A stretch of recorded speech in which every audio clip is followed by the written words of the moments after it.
အားလုံးပဲမင်္ဂလာပါကျွန်တော်တို့အမြဲတမ်းမေးနေကြမေးခွန်းလေးတွေရှိရပါတော့ကျွန်တော်တော့ချက်အားနေလို့ဒီချက်ကိုပဲကြီးကျင်တာကျွန်တော်ကရှိုရာကြီးတွေမကြီးကျင်ဘူးပဲကြီးတွေမကျဲကျင်အောင်ဆိုပြီးတော့ကျွန်တော်တို့ပြောလို့ပြောတာရှိရပါတော့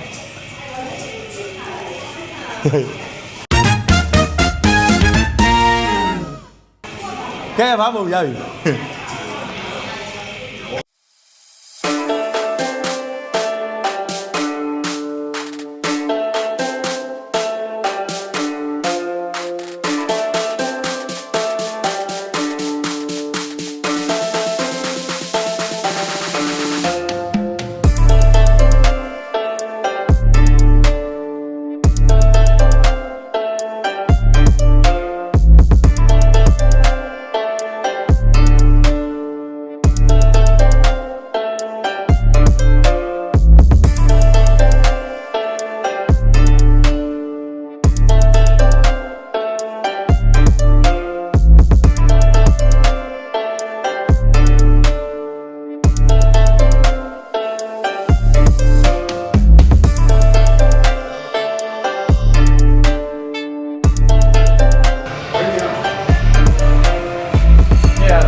လက်ထွေးကျုံးပါအားလုံးပဲမင်္ဂလာပါဒီနေ့မှာတော့ကျွန်တော်တို့အမေးများလေးရှိတဲ့ဒီ check ပေါ့နော်ကျွန်တော်က check ကဘလို့ဆော့ကြီးမလာဘူးဆိုပြီးခဏလာမေးတဲ့ beginner တွေအတွက်ကျွန်တော်ဒီနေ့ပြောပြပေးမယ်โอเคဒီနေ့တော့သူ့ model ငားထားပါတော့ကျွန်တော်ဒီနေ့ဗီဒီယိုက check ကိုဘလို့ဆော့မကြီးလာဘူးဆိုတဲ့ beginner တွေအတွက်ကြည့်တဲ့ဗီဒီယိုတစ်ခုလို့ကျွန်တော်အကြံပေးခြင်းနဲ့အဓိကအပြင်က check master ကိုကျွန်တော်တို့ကြည့်လိုက်မယ်ဆိုရင် back major နဲ့ pack minor ဆိုပြီးတော့ကျွန်တော်တို့ရှိမယ်အဲ့ဒါကိုကျွန်တော်တို့က check training လုပ်တဲ့အခါမှာ decline တွေ upper check တို့ lower check တို့ inner တို့ကျွန်တော်တို့အမျိုးမျိုးခွဲကြတယ်အဲ့ဒါတွေကိုခဏမေးထားလိုက်အဓိကအပြင် check ၄ချိန်ခန်းဒီ band press တွေကျွန်တော် pressure လုပ်တဲ့ဟာတွေဒါမျိုးတွေကအဓိကပါပဲ incline အရေးကြီးပါတယ်အဲ့တော့ကျွန်တော်တို့ကအောက်ပိုင်းကြီးရင် decline ဆော့တို့ဘာလို့အဲ့ဒါတွေကိုခဏမေးထားအဲ့ကစားနည်းတွေကိုခဏမေးထားပထမဆုံးနံပါတ်1တစ်ချက်အလေးမှတဲ့အခါမှာချက်မကြီးလာခြင်းအကြောင်းရင်းကအလေးအများကြီးမှတာနောက်တစ်ချက်ကမာဆယ်ကိုကျွန်တော်တို့က tension ရအောင် concentration မလုပ်နိုင်တာမိုင်းမာဆယ် connection မရတာအဓိကချက်ကို pain ဖြစ်နေဖို့မဟုတ်ဘူး pain ဖြစ်ဖို့မဟုတ်ဘူး tension ရနေအောင်လုပ်ဖို့လိုတာအဲ့တော့ချက်ကို tension ရအောင်ဘာဖြစ်လို့မှားတဲ့အမှားတွေကိုပြောပြမယ်ဆိုရင်နံပါတ်1အချက်ကအလေးအရန်များတာ